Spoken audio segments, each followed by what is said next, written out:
When I was first diagnosed with an autoimmune disease, the struggles were constant and every day and all day.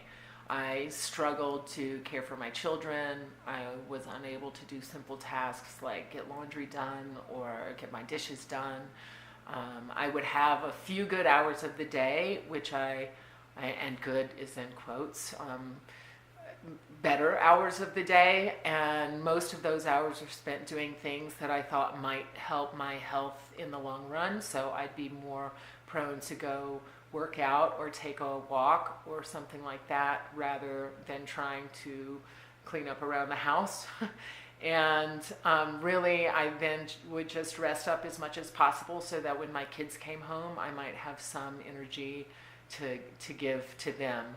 I spent a good 6 months withdrawing from prednisone, so I would have 1 to 3 days that I was completely out of pocket, where I basically had to spend those 3 days in going through withdrawal symptoms from prednisone. And so my whole, not just my life, but my husband's life, my kids' life, everybody's activities revolved around these 3 days and knowing that I would not be able to participate in life during those times. I had a lot of just constant, doctor's appointments and tests and blood work, and my whole life just seemed to revolve around my health. Today, 4 years later, having done so much with my own life to sort of get things back on track, a lot of people think that it's kind of over for me, or that I don't have to deal with those things, and certainly it's at a much lower level. But there's not a day that goes by or a second that goes by that I don't have to deal with my chronic illness. Every move that I make is deliberate. I always have in the back of my mind what's going to make me out of breath, what's going to make my muscles sore. I have things that, even though I seem really strong, if I put my arms up for too long, and too long is like not that long, they get very, very heavy. Even simple tasks like washing and shampoo and conditioning my hair, if I take too long, my arms get very, very heavy and I have to give them a break before I can continue. So I still use my handicap parking spot, and mainly that is because I fear having to make fast moves in a parking lot. People expect you to, this is hard. People expect you to keep moving, and I can't move that fast.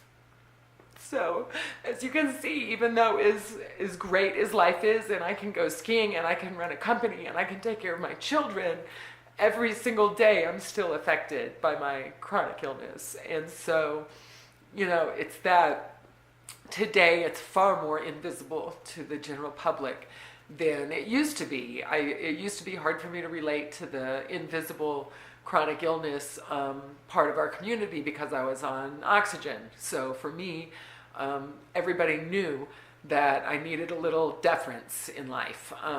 They opened the doors, they helped with my groceries, they didn't look at me sideways when I parked in a handicapped parking spot. And today, they don't see that I need that deference. So that makes it almost more difficult. I mean, sometimes, as strange as it sounds, sometimes I miss having the oxygen because I didn't have to tell my story like this. And so, people could just look at me and assume she needs a little extra help or a little extra time. And I didn't, telling my story, as you can see, makes me very emotional. So it was almost easier to be able to live life and get the deference that I needed without having to pour out my soul right now. So it's still fresh 4 years in.